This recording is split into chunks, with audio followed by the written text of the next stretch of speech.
Hello and welcome to Chargers Talk 4630. I'm your host, Stacey Mallory. Thanks to all of you who take a little time out of your schedule to tune into us. And before we start, if I could remind you to go on to YouTube, go to the search engine and type in 3 separate words, Chargers Talk and the number 4630. Press the like button, give a thumbs up, hit the notification button on the right. And as always, it don't cost you anything to subscribe. This way, you'll never miss a show or podcast. And also your device, whether it's a tablet, a phone, or computer, it will send you a notification as a reminder that either we're live on the air or we've just released the latest content. And remember, you don't have to just be a Chargers fan because everyone who listens to us and supports us here is always welcome. One more thing for me to add before I start. I am starting another podcast in 2 weeks called Serious Conversations, also right here on YouTube, where we'll cover all types of topics that's non-football related. I don't want to limit myself to just talk about football. As people have a lot of things they deal with in society on a daily basis, I want to cover those things also. Trust me, you won't be disappointed. My first podcast is a documentary that I'm sure you're going to love. A trailer preview will be released in the coming days, giving you more info on what it's about and when it'll be aired. The Chargers haven't given us a whole lot to cheer about this season. The continued bad coaching and disappointing play from the team have many of us and folks around the league to believe the season is already lost. But I'm going to do the best I can to convince you that considering the way the top AFC teams are struggling down the stretch, other than the Baltimore Ravens and the Miami Dolphins, why, if the Chargers embrace who they were supposed to be the last few years, they have a shot, although it be slim and no room for error, can get the final wildcard spot. So let's start with Quentin Johnston. Despite our frustrations over the drop balls from Quentin Johnston, the Chargers are stuck with him for at least the next 3 years, so we might as well get used to it and hope this organization get this coaching issue together so he can improve and become the player we hoped he could be. Through 12 games, Quentin Johnston has put up 26 receptions, 242 yards and a touchdown, and way too many drops. Quentin Johnston, I believe, is a tremendous athlete, but there's 2 things I look for in a receiver. Are you good at running routes, and can you create separation?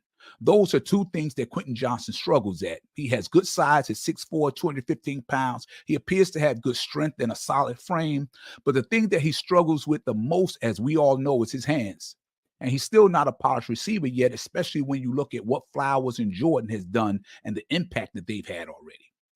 The only thing missing from Quentin Johnston, in my opinion, is he needs to get better at route running, get better at selling the route, and be better at creating separation. And more importantly, he needs to catch the damn ball, especially when it comes his way. Keenan Allen, who I love, has embodied everything that the great Chargers of the past showed. He no doubt is one of the top 5 best receivers in our game and also best route runners we've seen in years.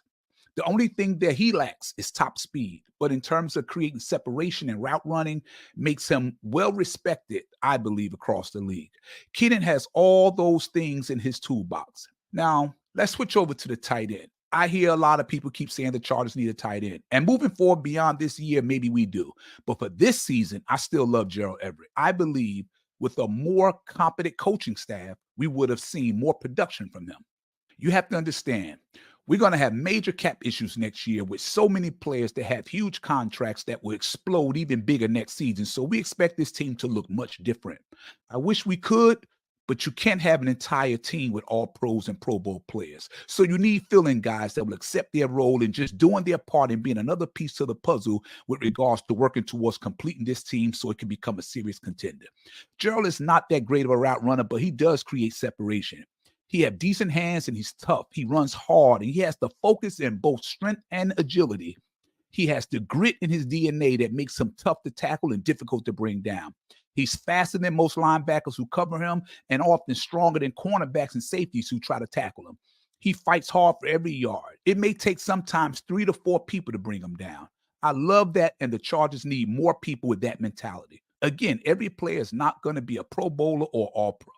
You just need guys to be coached to their strengths. Draw up plays that will display what they do well, and whatever schemes you have that they can't do well, throw them the hell out. Austin Ekeler, another undrafted guy that's been highly productive in this league. Ekeler's ability with the ball in his hands has made him one of the biggest offensive threats in the game, especially what he's able to do as a receiving back. But I want to say now, Austin Ekeler, thanks for the production you gave us through the years. Austin Eckler's season has been a disaster, and I don't know if his head is just not in the game after that crazy offseason he had, but I'm ready to see Joshua Kelly get more touches to see if we can get this running game going. Now, Derwin James has every physical tool to be the best safety in the game, and for the first couple of years he was. But since Staley arrived, he has regressed somewhat. Derwin is the most physically gifted safety and has all the traits that remind me of the late, great Sean Taylor. He covers well enough to play free safety. He hits hard enough to play strong safety. He easily goes into single high coverage or can set the edge as a force player. He is such a versatile player that can do it all, and I want you to go back to being him. I need him like Khalil Mack to be at his best when the moment requires it. I read a lot of posts where it said Zion Johnson is a bum. In my opinion, he's a better than average guard. I truly believe these guys are not being coached the right way. These guys are still young and still have a lot to improve, but he's no bum. All these guys are in the NFL playing games for a lot of money and need to step up and give the quarterback time. Justin Herbert, there's not much to say here. You're one of the best in the league. Just step up in this moment and do something great and lead your team to what appears to be a slim chance at making the postseason. But these are the things that is necessary to defeat the Denver Broncos today. It's a game we could lose if things don't fall into place and we don't play our best. But it damn sure is a game we can win. I believe in Justin Herbert and his ability to be great today, despite of the struggles on the line with protections. And I have confidence he will be better in the moment when he has to be. Khalil Mack, I salute you. You are everything we was hoping you would be. You're a first ballot Hall of Famer, and I'm glad you're wearing a Chargers uniform. And I hope your work ethic and your mindset to be great in the biggest moments rub off on the rest of this defense. Brandon Staley, I've grown tired of calling you and Kellen Moore out to be better coaches and put your team in the right positions to have success for the rest of this year. Be better, you two. Now, my last thing I'm going to touch on is a well-deserved honor to a man named Antonio Gates. Antonio Gates was an undrafted free agent out of Kent State College in 2003 who averaged 13.7 points and 7.9 rebounds a game as a power forward. I not only got to see him play, but I actually had a chance to meet him in person and chat for a minute. It was one of the highlights of my life as a Chargers fan. Gates caught 116 touchdowns, the most in NFL history for a tight end. He ranks 7th on the all-time touchdown receptions list. Gates has 21 multi-touchdown games, which is also a record for tight ends. Antonio Gates finished his career with 955 catches, 11,841 yards receiving, and 116 touchdowns. He was a 4-time first-team All-Pro, a 2-time second-team All-Pro, an 8-time Pro Bowler, made the NFL 2000s All-Decade team, made the San Diego Chargers 50th anniversary team, and now today will be inducted into the Los Angeles Chargers Hall of Fame and soon to be in Canton, Ohio, officially as a Hall of Famer. Antonio Gates, I salute you. I thank you for your hard work, your commitment, and your dedication to this team. Let's get this damn dub today, Chargers. So that completes another segment of Chargers Talk 4630. Don't forget, if you like this content we give here, press the like button, give a thumbs up, and as always, it doesn't cost you a penny to subscribe. This way, you'll never miss a show or podcast. And also, your device, whether it's a tablet, a phone, or computer, it will send you a notification as a reminder that either we're live on the air or we've just released the latest content. And also, don't forget to subscribe to my new podcast called Serious Conversations, also right here on YouTube, where we'll cover all types of topics that's non-football related.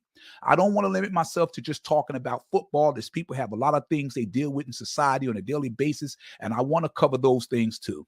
Trust me, you won't be disappointed. My first podcast is a documentary that I'm sure you're going to love. A trailer preview will be released in the coming days, giving you more info on what it's about and when it will be aired. Thank you for your support. Be healthy, walk good, bolt up, and go, Chargers, go.